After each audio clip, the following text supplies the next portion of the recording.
Before we get to the town hall session, we have two more speakers, two special speakers. The first is Rick Berg. One of the most rewarding aspects of my job really has been getting to know Rick as a colleague and as a friend. We've worked together for 2 years now, and we've spent countless hours during that time discussing anything and everything regarding Sylvan. There have been many times when I've emailed him a quick note asking if I could talk to him just to get some advice. And no matter what he's doing or how busy he is, he just finds the time. I don't know how he finds the time because I know he does the same for all of you, but I cannot tell you how much I appreciate it. You all know that Rick is a great communicator, but he's a great listener as well, which is why I value his input so much. He cares deeply and he works tirelessly. There is nobody in this room who has worked harder or contributed more to the Sylvan community over the past 2 years than Rick Berg.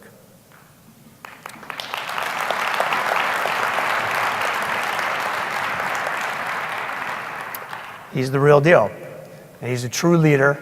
And on behalf of the entire leadership team, I would like to offer Rick a token of our appreciation for all he has accomplished in his past 2 years as the president of the FOA. We have a clock, and I'm going to read the inscription on this clock is actually from another tall sage from America's heartland, Abraham Lincoln. And the quote reads, "The best thing about the future is that it comes one day at a time." We felt the words are appropriate as Rick has always reminded our team and the community of the need to work with great urgency, but to embrace and treasure every minute of the Sylvan journey.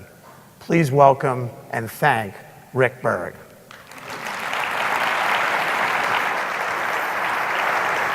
Thank you. Thank you. I'll take it. Want you to hold that? Yeah. Thank you, Jeff.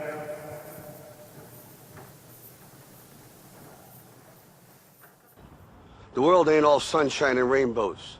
It's a very mean and nasty place, and I don't care how tough you are, it will beat you to your knees and keep you there permanently if you let it. You, me, or nobody is gonna hit as hard as life. But it ain't about how hard you hit.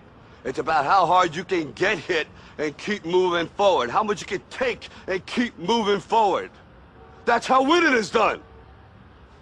Now, if you know what you're worth, now go out and get what you're worth. But you gotta be willing to take the hits and not pointing fingers saying you ain't where you wanna be because of him or her or anybody. Cowards do that, and that ain't you. You're better than that.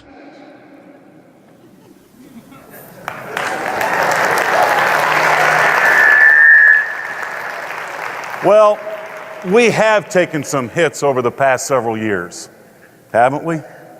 But you know what? We're still here, fighting every day for what we believe in, helping kids and families.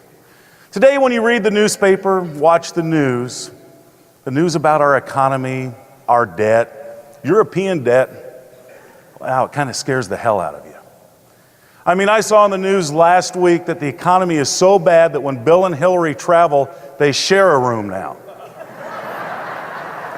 And being a Sylvan owner, I'd never been so excited when I got my jury notice this summer, because finally it meant a paycheck. But seriously, we are surrounded by a lot of outside influences.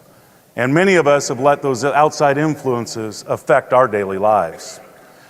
When Jeff asked me to speak again this year, I mentioned it to my very best friend, my business partner, my life partner. And Audra said that she was against it. She said, "We don't walk the walk. We're not doing as well as we should be." We have had our trials and tribulations, as most of us in this room have. It's been a little rough over the past couple years, and I almost told Jeff that I was going to pass. But then I thought, I have felt the pain. The pain when you have $15,000 in the bank account with a $60,000 payroll due in 4 days. But you know what? We are still here.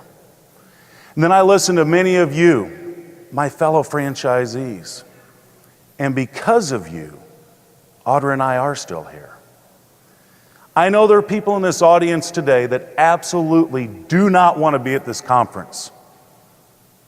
And you're not going to like what I'm going to say. But who cares that this is a license agreement requirement? I have never been to a conference where I didn't get at least one good idea from someone that helped put $1 in my bank account and put a butt in one of our seats. I have been the luckiest man in the FOA or in the Sylvan system to serve on the FOA board during the last 3 years. It has shown me that our system's made up of a microcosm of franchisees. I have met people and made friendships that I will cherish until the day I die. Even during these dire times, I know people who continue to grow their business. And talking to them and listening and learning from them is one of the reasons I'm still standing here today. I also know that there are people out in the audience that were profitable last year. I know for a fact that about half of our system is growing.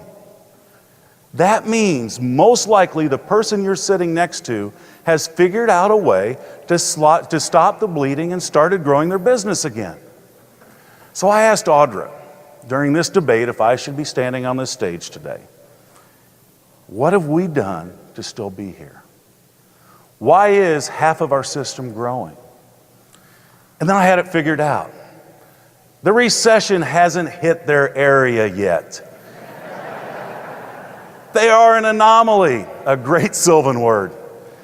Everyone in their territory has a credit score of 754 and asks for the YTS application. And the other half of their territory is full of SES families that only choose ACET and don't let in any other providers in the school. They've gotten lucky in all the choices that they have made. Yeah, that's it. They were lucky with their choices. But knowing some of these people, I know that isn't the truth. They have made the decision, they have made the choice to be successful. They have made the decision to have a great attitude. And those two choices are something each and every one of us can make right now. And it will have an amazing positive impact on each of our businesses starting right now. Attitude, I think, is the most important choice these people make. They get up in the morning and they make a choice to have a great day, a great week, a great month, and a great year. You can either make the decision to have a great attitude, or you can let your environment make that decision for you. I'm going to tell you a story that I haven't even shared with my wife. I fell off a plane once. Now, it was on the ground, not in the air. Willard Airport, Champaign, Illinois. It was one of those small puddle jumper planes that they wheel the stairs out to you that you've got to walk down and walk out the door to get down to the tarmac. Now, I'm in the very back of the plane, and I'm standing, waiting to deplane. And mind you, I'm 6'7". I kind of have to do that Oompa Loompa walk to get off the airplane. So I'm back there waiting, and the little flight attendant looks back and yells, "Sir! Sir!" I didn't respond because there's a bunch of sirs standing in front of me. She looks back again and she goes, "Hey, big guy!" The people in front of me turn around and they say, "I think she's talking to you." I said, "Yes." She said, "You need to watch your head, you're tall." Okay. She has a good point because in the years of travel on airplanes, I have taken out 2 exit signs and headbutted 1 TV. It always happens the same way. I'm talking to the person behind me, and I turn around and boom, about knock myself out. Now, the person behind me always reacts the same way. Did that hurt? Looked like that hurt. And I look at him and say, "No, it felt good. There's another one up ahead. I'm going to try that one too." Now I step up to the little doorway, and when I get there, the flight attendant, she looks at me in her sweet flight attendant voice and says, "Sir, have a nice day." And I said, "You too." And then she goes, "Watch your head." So I'm watching my head. But the woman didn't tell me that there's a 5 to 6 inch step that I must go over to get outside the door to the stairs. I didn't see it because I'm watching my head. Now, there are two people in front of me. One of them was in a business suit, very professional. I think he had professional or terminal professionalism. Man, he was the epitome of being uptight. Probably had a lot going on. He was walking, thinking, man, I got a big business meeting today at the University of Illinois. And I was about to change his attitude. I had nothing to grab onto, so I wrapped my arms around him. He doesn't know what's going on. His head's over here, mine's over here, and I'm trying to steer us as we go down the stairs. He yells, "What's going on?" And I said, "We're falling." And we fell. And we took out one person at the bottom of the stairs who didn't see us coming. So now we're all laying there. And this, of course, is kind of embarrassing. At first, I'm thinking to myself, I don't want him to think it's me. So I get that confused look on my face, and I said, "Who fell?" Well, the guy in the suit gets a really disgusted look on his face, and he says, "You did." Oh, yeah, that's right. Attitude is a choice. And if we don't choose our attitude in the beginning of the day, what happens is, like I said, your environment might choose it for you. If you get a flat tire, you don't put that in Outlook. It happens. It's bad news, but a lot of times we all say, well, that's the type of day I'm going to have. It's not. Having the right attitude isn't going to stop the challenges from coming our way. When you have a negative attitude or take on a negative attitude, such as complaining, judgmental, criticism, hate, anger, bitterness, you block progress. You block yourself from solutions. There are no solutions with the negative forms of attitude. You've got to be able to choose your attitude first. Now, I didn't want these people to go on their day thinking that's the type of day I'm going to have. Big people are going to fall on me all day. Well, I walked over to the first guy, and he must have already known this, because when I said, "Hey, I'm really sorry," he looks at me and says, "Wow, that charged me up more than a cup of coffee from Starbucks." And then I walked over to the suit. He was a tough cookie. I said, "Sir, I am so sorry." The apology really didn't help the situation. I, being the visual type person, I turned around, looked up the stairs, tried to picture the whole thing happening, and then I started laughing. And you know that little laugh that starts first that grows? And he gets right in my face like it's go time. And he says, "What's so funny?" I looked up, looked back at him, and I said, "You want to do it again?" He looked at me, kind of got half a smile on his face, and says, "Man, you're not right in the head, are you?" We have to learn life is short. Laugh it up a little bit. A good, healthy attitude is having a good sense of humor. You got to practice it over and over. Make it a choice. Thomas Jefferson said, "Nothing can stop a person with the right mental attitude from achieving their goals. And nothing on earth can help the person with the wrong mental attitude." The other thing I've learned from all the successful fellow franchisees is they all have this burning desire to succeed. We have two choices when we get up in the morning. Go back to bed, go back to sleep and dream, or get up and start chasing those dreams. So many of us in our business and our lives, we wish, we hope, we pray, we think about it, but we never jump all the way in. We get caught up in the first rule of holes. The first rule of holes states, when you're in a hole, quit digging. Most people have difficulties climbing out of holes because they focus more on the hole than where they want to climb. Makes me think of a story of a young man who was living in a small mountain town. Asked his mom, he said, "Mom, what is the secret of success? How do you become successful?" His mother said, "Son, climb that mountain over there, and at the top, you'll find a man named Socrates. Ask him your question." So the young lad started his journey. He embarked and he started climbing, and he climbed. He went up some steep hills and down some rocky trails. The closer to the top he got, the air got thinner and it was harder to breathe. He was tired. And he came up to a cabin where an old man was sitting in a rocking chair wearing a long white flowing robe. The young man was panting and he says, "Are you Socrates?" The old man said, "Yes." "My mother told me to come up here and ask you what the secret of success is." Socrates calmly rises from his rocking chair and just says, "Follow me." The young man did as he was told, and they followed. They went down a trail and then they turned off the trail.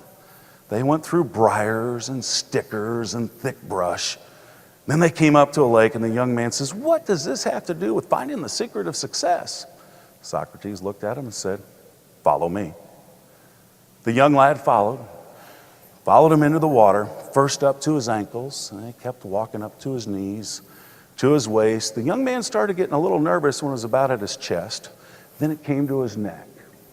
And as the young man took a deep breath, the water went over his head.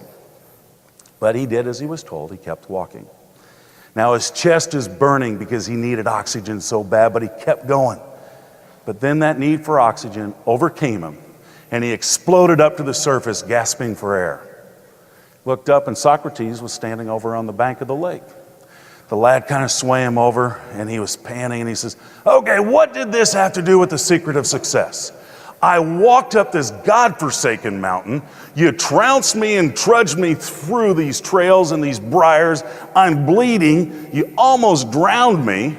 What does this have to do with the secret of success?" Socrates asked the young man, "What was the one thing you wanted more than anything else when you were underwater?" The young man responded, "Air." The wise old man said, "When, and only when, you want success as much as you wanted that breath of air, will you find it." We must want to be successful so bad that it hurts. Decisions and choices are never going to go away. We will be faced with some monumental decisions within our business in the very near future. Sylvan sink, it's one item that's going to have the ability to redefine a tired, old system. However, I encourage you to make your decision carefully. Some will elect to join the ranks and deploy Sylvan sink. Some would do it right now. But this decision is critical for the future of our system and critical for the future of our brand. It must be proven, it must be affordable for the franchisees, and it must work. It must do these things every day, every time, without fail, and with no exceptions. And what scares me is this is a company which has had some challenging times delivering successful technology. What scares me also is we as franchisees have had several challenges adopting to new and different ideas and initiatives. When, not if, Sylvan Sync becomes aligned successfully between the franchisor and the franchisee, great things will come our way. We must make sure that we choose our attitudes to make the right decision. And when we do, and we couple wanting to be successful, then only great things can happen to our franchisor, our franchisees, but ultimately to the students and the families that we serve. Remember, success is a choice.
In closing, I leave you with these 3 words: never give up. Thank you.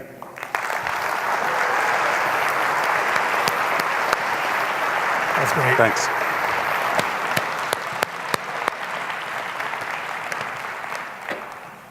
He's awesome every time, without foul. Thanks, Rick.